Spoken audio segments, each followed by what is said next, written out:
Good evening, friends. Happy New Year to all of you.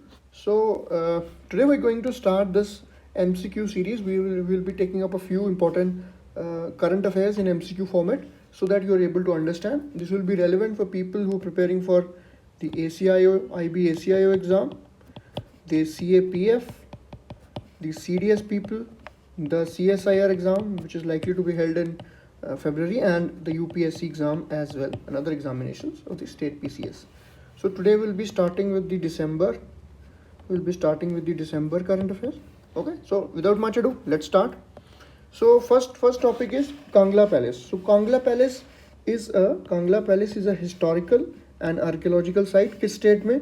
So इसका answer Manipur है आपका. ठीक है. Indian navy has received a warship Imphal. ठीक है. कहाँ पे? MDL Mumbai, Mazagon dock limited.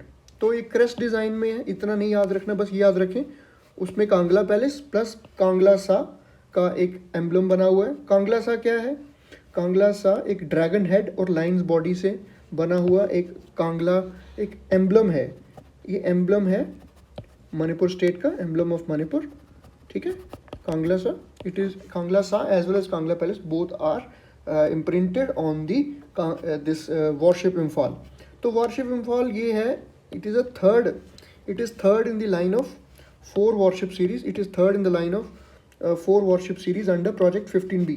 तो आपको ये अंडरस्टैंड करना है कि project 15B is associated with commissioning of warships. उसकी पहली 2 वॉरशिप्स कौन कौन सी थी? Visakhapatnam. First is INS Visakhapatnam, second is Mormugao, and this is the third one. So इसमें 75%, ये चीज़ भी याद रखनी है, 75% इसमें इंडिजीनियस कंटेंट है. तो this thing you have to remember. Kangla palace is in Manipur, which is a historical and archaeological site of the state of Manipur, as well as Kangla Sa क्या है? Dragon head and lion's body, and it is imprinted on both of these. It are imprinted on the what do you say, the warship Imphal. ये project 15B के under जो Indian navy का है, जिसमें हम warships बना रहे हैं. पहली उसमें आपकी विशाखापट्टनम थी, सेकंड इसमें मॉर्मागांव, और थर्ड इसमें Imphal with 75% indigenous content under project 15B. ठीक है, प्रोजेक्ट 15B के अंतर्गत. नेक्स्ट आपका है यूनियन मिनिस्ट्री. कौन सी यूनियन मिनिस्ट्री ने आपकी ये लॉन्च की है scheme, protocol to train anganwadi workers to help children with disabilities? तो इसका आंसर है ministry of women and child development. ठीक है. तो इसमें क्या करेंगी? ओवरऑल जो आंगनवाड़ी वर्कर्स है वो 8 करोड़ बच्चे जो 0 से 6 साल की एज ग्रुप में हैं, ठीक है, उनको डेली बेसिस पे they take care of them. और जो ड्राफ्ट पॉलिसी आई है ना, draft policy of persons with disabilities, उसने कहा कि 1/3 ऑफ डिसेबिलिटी को रोका जा सकता है अगर उसमें हम टाइमली उसका पता लगा सकें. ठीक है. तो ये था basically ministry of women and child development has started this and how we can prevent this. Okay. Next we have which Asian country has launched e-auction of 20 critical mineral blocks? So, कौन सी Asian country ने 20 critical mineral blocks का e-auction किया है, जिसमें कौन से elements भी involve हैं? Lithium and graphite.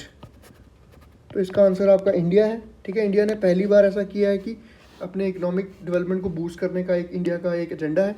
कौन सा इसमें बिडिंग प्रोसेस यूज़ किया है?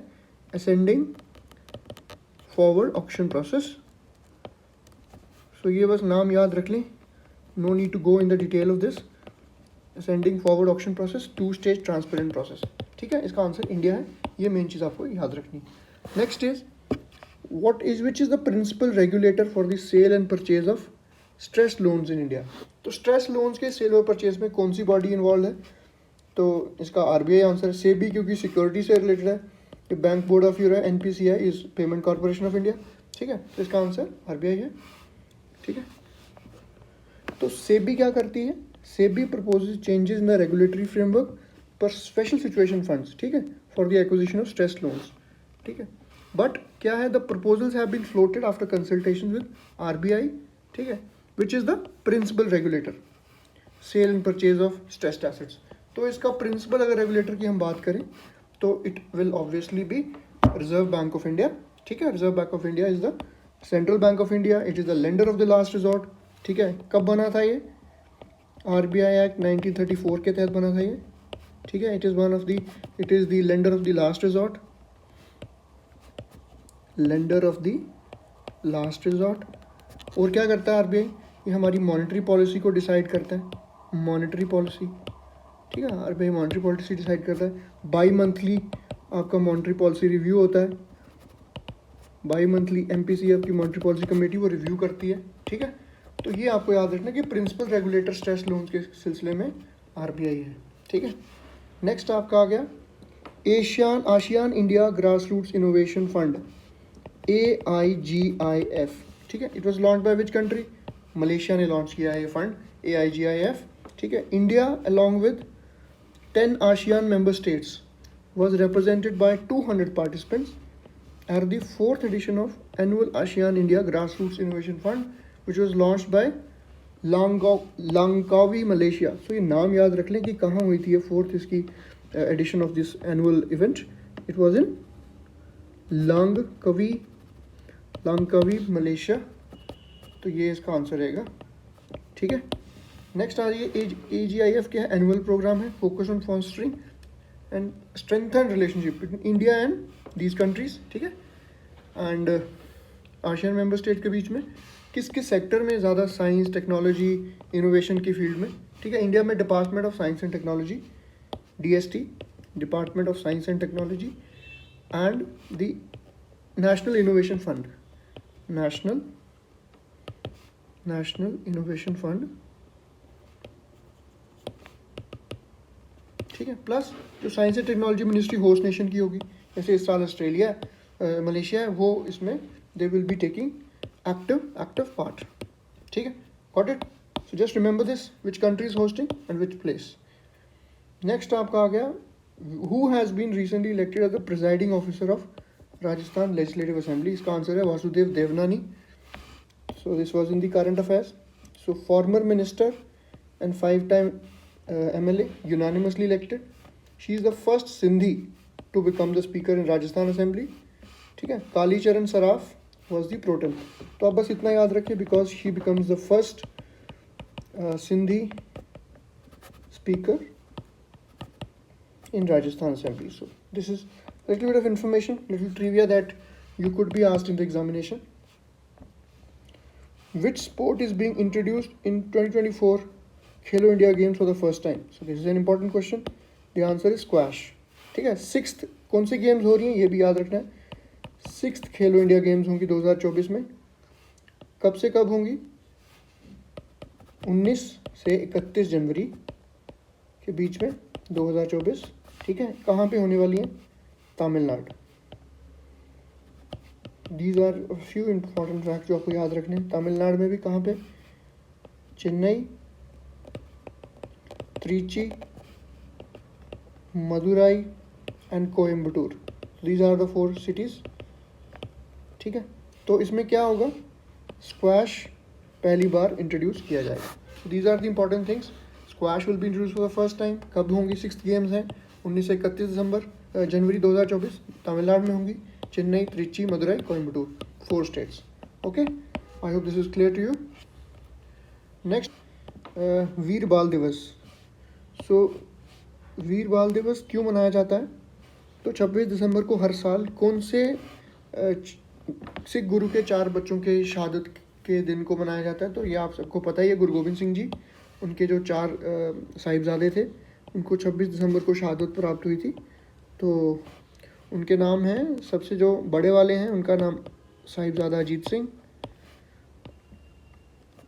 एंड साहिबजादा जुझार सिंह, ठीक है। और जो 2 छोटे थे उनका नाम जोरावर सिंह और फतेह सिंह। जोरावर सिंह और साहिबजादा फतेह सिंह ये जंग में शहीद हो गए थे और इनको दीवार में चुनवा दिया गया था। इन्होंने इस्लाम कबूल नहीं किया था। मुगल एम्परर औरंगज़ेब के जो सूबेदार थे उन्होंने फोर्स किया इनको, but in spite of that they held their ground. तो ये एक वेलर का एक वेलर और करेज का जीता जागता नमूना है। सो उस चीज़ को इम्पोर्टेंस देने के लिए, कमेमोरेट करने के लिए 26 दिसंबर हर साल वीर बाल दिवस के रूप में मनाया जाता है, ठीक है। अगला सवाल है आपका, डीन एल्गर रिसेंटली अनाउंस किया रिटायरमेंट। कौन सी कंट्री के कैप्टन थे? तो ये साउथ अफ्रीका के प्लेयर हैं। रिसेंटली आपने देखा होगा टेस्ट सीरीज चल रही है तो इन्होंने अपनी क्रिकेट से संन्यास ले लिया है. He is a former captain of South Africa, announce retirement after test series in India concludes in January. So Dean Elgar just नाम रखें याद, साउथ अफ्रीकन क्रिकेट प्लेयर. ठीक है. Next is Amnia fort. Amnia fort recently in news. कहाँ पे located है? तो ये साइबेरिया में लोकेटेड है. आमनिया फोर्ट अलोंग द आमनिया रिवर. ठीक है. आमनिया रिवर कहाँ पे है ये? वेस्ट साइबेरिया, वेस्टर्न साइबेरिया में है ये.